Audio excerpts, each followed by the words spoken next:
Hello bachcho, let's see this question. The question says the geometrical arrangement of orbitals and shape of I3 minus are respectively. Option A, trigonal bipyramidal geometry and linear shape. B, hexagonal geometry and T-shape. C, triangular planar geometry and triangular shape. And D is tetrahedral geometry and pyramidal shape. सो यहाँ पे देखो हमें क्या कहा गया है कि हमें ज्योमेट्रिकल अरेंजमेंट बतानी है ऑफ ऑर्बिटल्स एंड शेप की किसमें I3 माइनस में। ठीक है, सो देखो I3 माइनस है जो हमारा कंपाउंड, हमें I3 माइनस की बतानी है, I3 माइनस मॉलिक्यूल की।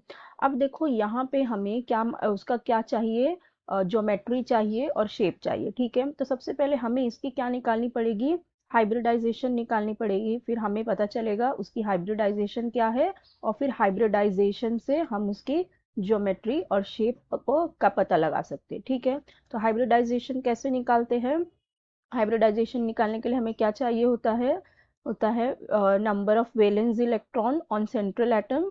सो हम लिखते हैं valence electron on central atom, then plus number of monovalent atom, number of monovalent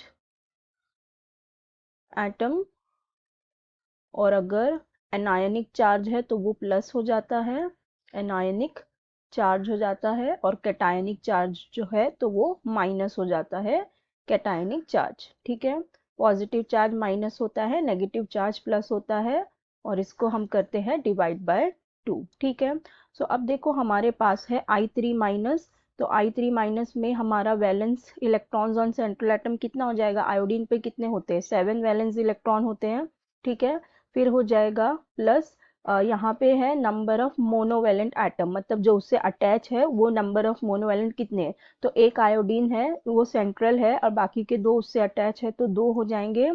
फिर यहाँ पे एक नेगेटिव चार्ज है तो वो +1 हो जाएगा। ठीक है, और इसको डिवाइड बाय 2 कर देंगे तो यहाँ से हमें ये आ जाएगा 10/2 दैट इज 5। ठीक है, अब इसकी हाइब्रिडाइजेशन हमें 5 मिली है, सो 5 हाइब्रिडाइजेशन में क्या होता है, sp3d होता है। ठीक है, sp3d होता है और sp3d होगा तो इसकी ज्योमेट्री क्या होगी, ट्राइगोनल बाय पिरामिडल।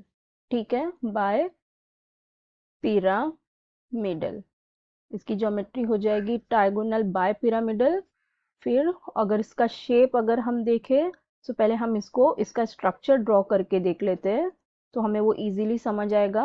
इसका स्ट्रक्चर कैसे होता है, एक आयोडीन होता है सेंट्रल एटम, फिर उसके अराउंड होते हैं 2 आयोडीन। ठीक है, 2 आयोडीन उसके अराउंड होते हैं।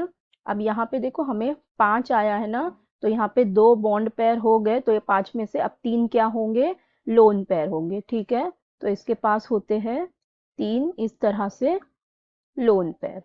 ठीक है, 3 लोन पेयर होते हैं, और ये जो हमारा सेंट्रल एटम है उस पे क्या होता है, एक माइनस चार्ज होता है। ठीक है, तो ये इस तरह का स्ट्रक्चर होता है।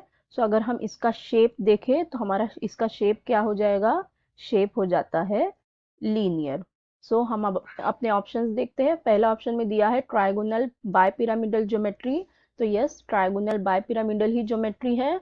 और अगर शेप देखें तो लीनियर शेप, यस शेप भी हमारा लीनियर ही है, तो हमारा पहला वाला ऑप्शन करेक्ट हो जाएगा, ऑप्शन ए। बाकी यहाँ दिया हेक्सागोनल ज्योमेट्री तो ये रॉन्ग है, या triangular planar geometry triangular shape ये भी रॉन्ग है, यहाँ टेट्राहेड्रल ज्योमेट्री पिरामिडल शेप तो ये भी रॉन्ग है, तो हमारा करेक्ट ऑप्शन हो जाएगा option A. So I hope you understood the concept well, best of luck, thank you.